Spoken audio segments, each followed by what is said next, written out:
Many of us strive to be the best versions of ourselves in the workplace. We set seemingly impossible goals. We battle to achieve them. Often in that pursuit, we forget to take the same level of care and diligence with ourselves and with the ones we love the most. LodeStar is about those moments, the ones that shape go-to-market journeys and the humans behind them. We'll dive into the wins, the mistakes, and the lessons that don't fit neatly into a playbook.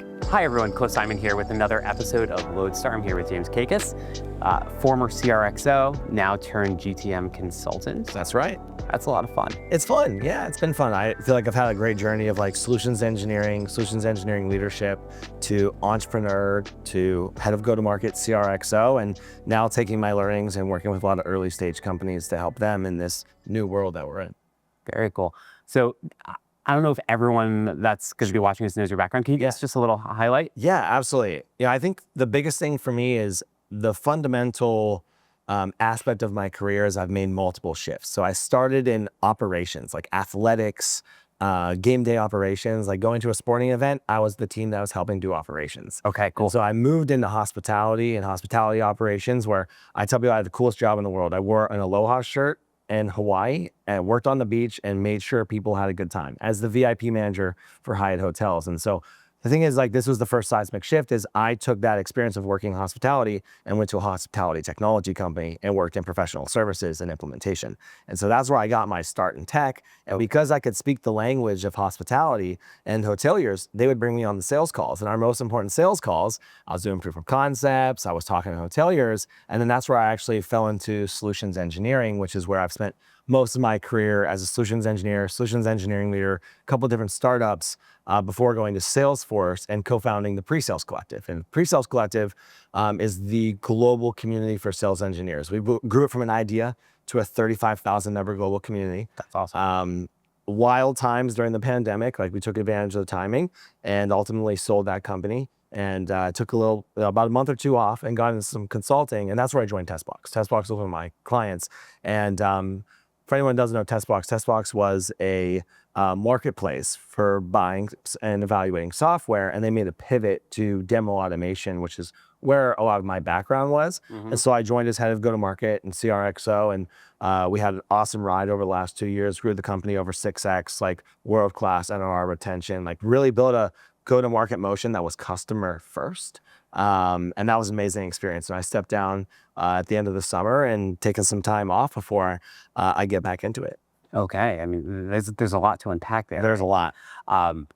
Let's touch back on Pre-Sales Collective real quick. So bringing together all these folks, Sure.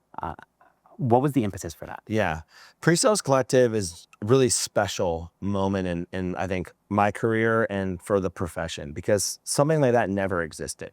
So how it actually starts is I was a solutions engineer, first solutions engineer at a company when I worked in San Francisco. San Francisco was one of like three companies that, San Francisco is one of three companies. San Francisco is one of three cities, not companies, that had meetups for sales engineers and solutions engineers. And so I would show up and I would just network and ask people questions like, how do you do KPI planning? How do you do ratio planning? What's your discovery framework? And I built this network of people in San Francisco that really helped me build my career and build my business. And my company, Showpad, was moving US headquarters from San Francisco to Chicago. And they said, hey, we want you to move here. And so I said, I'm going to start a group in Chicago called the Chicago Pre-Sales Community. And so I was building local community around sales engineering, solutions engineering. And at the same time, my co-founder, Yuji Higashi, was in Seattle. He was at Outreach at the time, first SE at Outreach, and he was building in Seattle. And we said, if you're not in one of these key cities, how do you connect with people outside of your business? And the answer was, you did it. Right? Yeah. Sales engineers has been this like, smart technical people, they'll figure it out. There's no resource for them. And so the pandemic happened, right? And I had a Chicago event that I decided to turn virtual because Chicago shut down. And we had 250 people sign up in a couple of days from all over the country. I called Yuji and I said, hey, I'm announcing Pre-Sales Collective tonight. He's like, what? I was like, I'm announcing it. And we just decided to say, hey, this global community is coming. Welcome to the virtual world. We put webinars on the schedule every day, podcast, Slack, and it just grew about 1,000 people a month, all inbound, just naturally word of mouth, and obviously exploded over the years. And we grew it into a multi-million-dollar business, 9 full-time employees, really special because people thought I was crazy because I quit my job at Salesforce to start a Slack channel. And, the power of community, the power of people building and helping people get promoted, helping them, find new jobs, find careers. We really served the market, the market that had a need. Yeah, no, 100%. I mean, the entire carrier story, but like we built everything there from a community-led go-to-market. I mean, so smart. Right? How do you continually set up concentric circles of influence? How do you get to people like when they're raising their hand in the places that you can't necessarily track? Sure. And I think that's what a lot of people have kind of lost sight of, right? Is like, I feel like there was an early community play in 2020, maybe even obviously a little bit before that, but there weren't as many communities. And there's become communities. And I think there's communities for community's sake that don't necessarily execute, right? And the reality is you have to execute, you have to deliver value, to the community members, you got to deliver value to your sponsors. And if you do it really, really well, there's just a beautiful like moment in that connection that helps everybody out. Yeah, it's symbiotic, right? Yeah, absolutely. Everyone has to get value. If they're not getting value, then what's it worth? Yeah, and that's what I love. And why do people? Why is someone going to invest time there? Exactly, and I think that what I like about Pavilion is they're always like, you got to give to get. Like, put that out there, and I think you have to let people know that it's okay to go and ask questions. It's okay to be the done person in the room, right? And that's where you start to build a network, start to build relationships. And I think you have to execute on the member experience, and too many people miss the mark on that. Yeah, I totally agree. Yeah. So you did that. I did that. You went to TestBox. I was a TestBox. And you put all these systems in place to help the company grow. Yeah, absolutely. Well, I think it was a very interesting time for me because, just to be open, like selling Pre-Sales Collective was a hard thing for me to do, but I only sold because I wanted to buy into the growth journey, right? We sold to a private equity company that builds and buys communities. And so they had resources and teams of people to help us do a lot of the back-end systems, right? HubSpot and Slack are expensive for communities. You know what I mean? Like, they're really pricey. And so we were able to get some of that. And ultimately it became me working for myself and working for the global community to just finding myself not in the right mental headspace. So I took some time off. And when I was evaluating opportunities, I give people like Brett Queener and Craig Rosenberg and Doug Landis a lot of credit, those venture capitalists, because I was trying to figure out what to do. And they're like, James, like, you are the perfect like person to be a head of go-to-market, to be this new age CRO, because you've got solutions background, you've been an entrepreneur, you've seen these functions, and we think things are moving more technical. It would make a lot of sense if you went to a space and a category where you're considered the expert, right? Because the demo automation category grew while I was at Pre-Sales Collective, and they were all of our sponsors. And so, I knew of folks. And so I was like, hey, if you're going to make a bet, where do you make your bets? And a company that I knew the category, that was going through a pivot, that had a great product, that was a place that I wanted to, spend my energy. Yeah. Yeah. So you went there, you go and spend that energy. What's that journey like? Insane and intense and demanding, like a company who has a product that's built for a different use case, a marketplace use case, and turning it into B2B software. It had its challenges everywhere, right? Like, there was a lot of benefit in walking into somewhere that had a product, but sometimes, like, if the steak's on the plate, you got to make sure you have your fork and your knife, right? And you got to make sure you have the right knife. And so some of the product building blocks, as part of a pivot, you have to build, right? You have to rebuild those from scratch. Go to market, we needed to separate ourselves in the market, right? Demo automation is this really interesting, weird category, and people would say, oh, TestBox is competitive with Consensus or Novatic or Storylane. And the reality is it isn't, right? They're like adjacent softwares. And so we spent so much time educating the market, explaining who we were, why we were different, right? And really building a go-to-market motion. And some of the marketplace clients actually came over to TestBox, so we had a little bit of revenue there. But the reality is like that wasn't going to scale. And so one of the things that I wanted to focus on is, how do we move up market? How do we move ACBs from 17K to 90K in 2 years? How do we build an enterprise expansion motion and a world-class renewal motion? And that's where we put a lot of intent in. What is the customer experience? Like, what do they want? What are they looking for? Why are they confused? Why do they think we're a product to our software?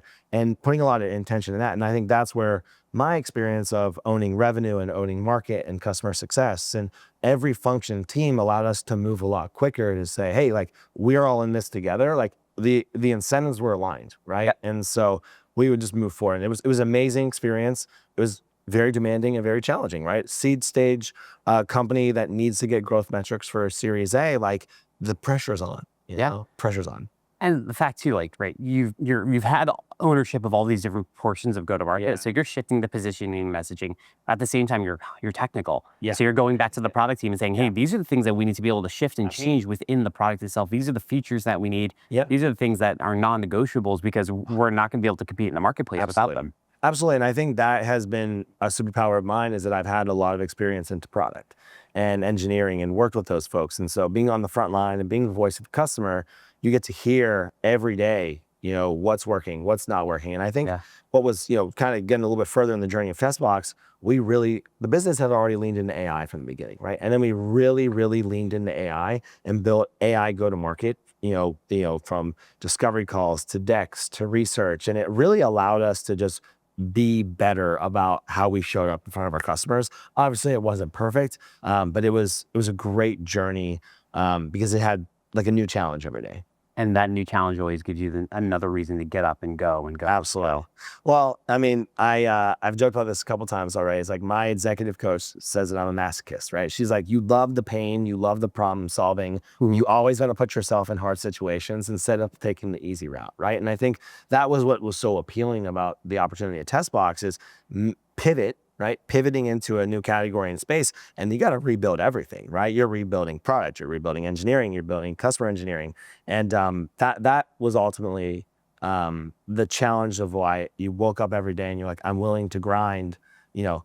The 996 is being like, you know, glorified right now, but many of us have been working, you know, 6-7 days a week for a long time as well, right? And you put the constraints around it, I think it gets weird. But you know, it's like that's I'm not coming into an office all the time, but like from home. Yeah, it's fine. Like Saturdays, I got to work on something. Like I was rebuilding our first call decks. I was rebuilding our messaging decks. I was rebuilding the enablement material. And I think that is what you get up every day to be like, all right, we're solving challenges. And I love the accountability and the responsibility, right? That's why I wanted to run go-to-market. It's why I wanted all the functions, because it starts with me and ends with me, right? The buck and the accountability is there, and you could actually see the results right in front of your eyes. And I think that's what was so appealing to me about an early stage company. Okay.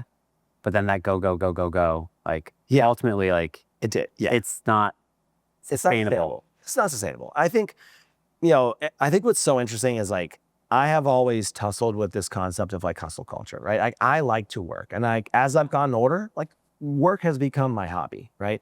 But one of the things that I do struggle with is putting all of my mental energy and time into work. And so when I'm actually not in front of my computer, I'm still always working. And that has been a challenge. Obviously, it happened at Pre-Sales Collective. It happened at the end of Testbox. And I think for me, you know, my wife and I welcomed a daughter, you know, the end of October of 24. Thank you. It was amazing. It was really hard having a new infant at home while working a demanding job, while my wife has a demanding job as well. And so trying to balance all of that was tough. And I think that's for me where I was like, what do I really want in my life? You know, like where do I really want to spend my time? Like, what are the problems that I want to be solving? And it took me, you know, a couple months to work through that. But yeah, it's like, I love to go, but you got to figure out where the balance is without like pushing yourself over the edge. Yeah. Like what actually drives you intrinsically, and where do you get the most joy? It's been a common theme with all the other guests that we've had on the podcast as well, where there's this thing that we all want to achieve. Yeah. We all want to put a lot of time and effort into what we do because we want to be the best at what we do, right? We want to show up and we want to give 110%. Yeah. But how do you do that in every facet of your life? And it's really hard. It is. It is really hard. And so like for me, like I have my Gallup strengths in my email signature on my consulting company. I saw someone who had done that and I was like, this is cool. But all right, so what are your top 5? Futuristic, strategic, arranger. What I was just gonna say, wow, I'm actually forgetting my top 5. Can you cut this section? Yeah. But what I was gonna say is like, actually in my top 5 is achiever. And achiever is my number 3. And the achiever mindset is that Achiever's my number 3. Always, oh, is it? Yeah. Nice. Yeah, like you're always trying to go and get to that next level and nothing's ever good enough. And I give my executive coach with Conscious Leadership a lot of credit because she helped me, because in the last year, she's been like, James, like your relationship with success has changed tremendously. And what I was working through at the end of my time at TestBox is my relationship with failure, right? And so the achiever mindset, like if I tell you all the metrics, and share everything that we did at TestBox, you'd probably look at me like, wow, that's incredible. Like you guys did that in 18 to 24 months. Like that's amazing. I felt like a failure. Like I literally felt like a failure, and it's because of expectations. And so I think like I've been working through that achiever mindset. And to the other point of your question is like, I could show up to be world-class at work every day. I was not world-class as a husband. I was not world-class as a dad. And you have to make trade-offs. And no matter what the achiever mindset says, like there are trade-offs at the end of the day. Yeah, and it's not the expectations that other people are putting on you. It's the expectations you're putting on yourself. And your expectations for yourself are usually a lot higher than other people have for you. Right? Yeah, I mean, so my top 5, strategy, Yep. Ideation, achiever, Okay. competitiveness, Yep. and connectedness. I think we have 3 of the same top 5. So. And then a close 6th for me is woo. Oh, really? Yeah. Woo was like 7 or 8 on mine, but like I have like a ranger in there. Like I'm like a ranger, strategic, but yeah, a lot of those same, and that's the thing is when you put competitive and achiever mindset, like it's just a really tough mental battle with yourself all the time. Yeah. Like all the time. And this is where I've been reflecting a lot is like, if I look back in my career, I've always been so focused on the end goal, right? The end goal, the series A, the series B, the exit, whatever. And I have totally lost sight of the journey. And like, I appreciate the journey, but I've lost sight of the value of the journey. And when you do that, the goalposts just keep moving. They do, right? I have this conversation with my wife fairly often, which is like, I always say, well, we have to get to this, right? We have to get to this next ARR marker with Caribbean. Oh, okay. We have to get through the exit. Yeah. Oh, we have to get through the first year. And like, when's it end, right? Like when's it end? My wife asked me that question. It's like, when does it end? My wife asked me that same question, I want to say back in like March. Wow, no way. Like, when does it end? Yeah, because the thing is, when you have that mindset, it never ends. You're going to get to that milestone.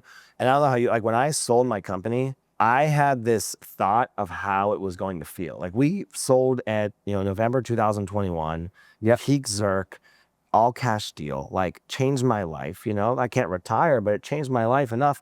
And the feeling was not what I expected it to be. I worked all that time to that moment, and it just didn't actually feel like I thought it would feel. Yeah. And I think that is a very constant theme in my life, is every time I think I'm going to get there and like, oh yeah, nope, next thing. I mean, I remember the day we announced our acquisition, I was at a HubSpot award event with KD. Okay. And he's like, no, dude, like you have to sell. I didn't want to celebrate. I'm like, we have like, it's time to go. Like we just did this, now we have to go. And he's like, no, like you need to stop. And like, you need to just take a minute and like, let's have a nice glass of bourbon or scotch or something. Like, and celebrate. And like, just something's been done that only like 1% of people do. Like that's really cool. But now you have to adjust the mindset. Right. And for me, I'm still trying to learn how to adjust that mindset. How do I balance time with my wife and my kids and build something or several things all at the same time? Totally. And I think, one, congratulations on that, right? I've been in that moment where you don't want to celebrate. You just want to move on to the next thing and just, hustle hard. But it is those moments where you realize the hard work is worth it, and like a small thing, I get a lot of people give me a hard time. I have 2 phones, but my 2 phones are not a personal and professional phone. One's a personal phone and a private phone, because I have a 13-year-old daughter who lives in Hawaii. And, if she wants to FaceTime me or call me, we're on different time zones, I won't have my phone on me. But if I have my regular phone on me, because of my last business, everyone has my number. People call me on the weekends. People call me Friday night, Saturday night, my Slack, my emails. And so I've actually separated the personal and private phone. And while I don't separate them too often, if my wife and I are at dinner, I've been better at putting the phone away. If we're watching a movie, we're doing something together, I'll just have my private phone on me, which is my immediate family and my daughter. And so if it rings, great, it's someone I need to talk to or needs to get a hold of me. Otherwise, I can probably spend the 2 hours with my wife and my daughter and hang out and be present. Just go back to my emails before I go to bed. Do you have any other rituals that you set, like time of day? Like, I wish I had a good answer for this. I will tell you that like I am reevaluating that process right now. So after I left, in full transparency, I drove myself to the brink at TestBox. Like I had some health issues earlier this year. I gained a lot of weight. I stopped working out. I wasn't sleeping. Like my Oura ring was like, what are you doing with your life? And I used to be a Whoop guy, switched to the Oura ring. My wife got me this one. But I'm actually in this process of rebuilding those. And I'll give like Devin Reed some credit. So I've known Devin for a really long time. And, Devin went out on his own last year. And we were talking about this as I'm going on my journey. He's like, think about what the ideal day actually is. Like, what do you want to be doing? And so I'm trying to get outside, do more walks, do more phone calls. Yeah. Just get into a different routine. And I'll be transparent. It's like, that's actually my plan after this week, because I've been taking a little bit of time off. Is like, what is this new routine? What are the rituals I'm going to build into my life? And how am I going to get value to be the best version of myself in every aspect of my life? Because I just don't think I've really been able to do that for most of my life. And it's interesting to say that. So, we're 12 weeks in now or so into Polaris, and I haven't done that well, right? Yeah. I sort of jumped right back into old habits. Yeah. And I'm trying to also work through the same thing right now. How do I put the right boundaries in? I finally started working out again like 3 weeks ago. Nice. My wife's been on me to do that for the last few years. So I'm finally like lifting again. And then, but how do you think about that and start orienting life around you instead of orienting yourself to work? I love that you say that, because we got a lot of the same, mindset here. Is that what I felt like at the end of my recent journey is that my life was controlling me. Like I couldn't slate to the calendar. Oh yeah. If it's on my calendar, it doesn't happen. Right. Like, yep. I'm like insane with reminders and alerts and alarms, and like my life is like this. And it was just this moment where like my life is controlling me. I'm not in control of my life. And that's what happens when you have young kids at home too. But I was like, I'm losing sight. Like a thing I'm very proud of is I lost 20 pounds in the last like month and a half by going on the carnivore diet. That's significant. I know. I just cut my diet. I was stress eating as well. I was eating poorly. I'm busy, so it's like I'm not eating, and it's like that's a new routine, right? And it's like, how do I just get into the right mindset to be the best version of myself everywhere? And like that's this theme that I'm trying to lean into, really. Yeah. How do you show up consistently at 110% for your wife, your daughter? And the reality is, like, I'm not doing a great job at it right now, right? My wife will still tell you that I'm brushing my teeth and I'm on my phone. I'm still responding to Slack and LinkedIn messages, and I have justification for it, but she's like, you're on your phone, you're not present. And so, it's always a journey, right? And I think for me, especially as my wife and I plan for, baby number 2 with us. I've got, again, 13-year-old daughter. She's getting older. She doesn't want to hang out with me as much as, she did previously. Right. Yeah, I know. But it's just it's a learning journey for all of us. Right. And, I'm very happy that I have a wife who will call me out on it and be like, hey, like, you're not present right now. Right. Like we're eating dinner together. You're not here. That's hard. That's hard. Yeah, my wife's very much no phones at the dinner table, no phones at the breakfast table. Like, our rituals are, breakfast with the kids every morning, 8 to 9. Great. Breakfast, devotions, and then I go work for the day, and we come back up, and it's dinner, bedtime, bath time, run around outside, whatever, playtime, and all in between from like 5:30, 5:45 to like 8 p.m. Yep. Like, as long as I'm home. Yeah. So. That's good. That's good that you have that routine, right? And I'm sure your wife holds you accountable to that routine as well, and your kids do, right? Your kids are the ones that call you out. Oh, right? 100%. They're the ones that are running downstairs into my office like, Daddy, it's time for dinner. Yeah. My daughter was visiting for summer, and we were at the dinner table. I had told her to put her phone down. She's like, Dad? It's like, yeah. It's like, you're on your phone. I was like, what? She's like, you're on your phone, and you told me to put my phone away. Why don't you put your phone away? I was like, wow, okay. Call it out, put my phone away. I think kids bring a level of accountability to the situation as well too. Yeah, they give you a reason to keep going and get that next level of effort. But at the same time, it's sobering. It is. Yeah, it is. And again, I won't lie, like it's something I'm trying to be more intentional about, but I can already tell, like even just the diet and trying to work out a little bit more, like I'm being a better version. It's like, it's progress. Like I'm making progress. And again, It doesn't happen overnight. it does absolutely. And just like with AI, you got to put in the work, right? Hey, that's a fun one. Speaking of like putting in that work with AI, my wife works in finance and she, very regulated industry, but she's not really utilizing AI. Her company has something that they've been built internally, but it's not super strong. So I'm always trying to challenge her to use ChatGPT for everything. So like she'll ask me a question. I'm like, oh, did you ask ChatGPT first? Same thing I tell my daughter, right? And so like we've been trying to incorporate AI into our life, a healthy way of like, hey, how do you use ChatGPT? How do you brainstorm an idea? Like, oh, we're going to go on this vacation. Like, where should we look? What types of cities? And using ChatGPT. And like, that's been a fun thing for me of like trying to teach my wife and teach my daughter to use those same things. I had my daughter present a business plan to me. She used to ask me for money for, she like makes bracelets and fun things. And I was like, well, where's your business plan? And she's like, I don't have one. I was like, ask ChatGPT. And she used it. It was pretty cool. That's wild. Little Etsy shop, maybe. Yeah. We used Canva to design her logo years ago, and she makes all her money creating beaded bracelets and selling them to her friends and family when she comes to visit in the summer. And then she goes and uses that money as 13-year-old girls do at Sephora now. And I'm trying to teach her the value of money, but trying to teach her like entrepreneurship and how to use AI and how to use it effectively. And that's been a really interesting skill that we're trying to incorporate in our lives. Very cool. We are just about out of time. Anything else you want to? I know. That was fast. I know. I think a big thing for anyone who's listening and, as you're going through this journey yourself is like, it's so easy to say like, don't lose sight of the journey. But we all miss it, right? We all miss it and it's too late. And I think you got to take intention in your decision-making and how you plan and how you do these things to be present, to be the best version of yourself.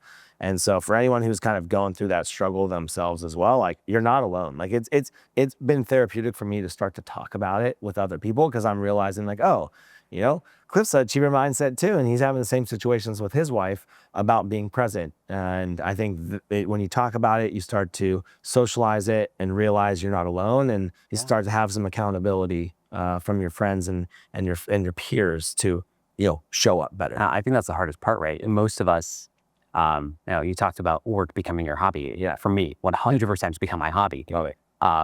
Outside of hockey, and my friends at home don't get it. Yeah, I get that. Most of my guys at home are blue collar, or law enforcement. Yep. And like they're like, you do what? Like, I totally get that, and that's actually been why I've continued to lean into like professional development sites, like communities, because I start to realize like I can associate with folks that are a little bit more like-minded at this point in their lives. And Pavilion and GTM Fund have been like such savers for me for that. So 100% on that. Thanks for having me, man. It's been a pleasure talking to you. Really appreciate the time, and looking forward to seeing where Polaris continues to go. Thanks, appreciate it. Thanks for coming on. Thanks, man.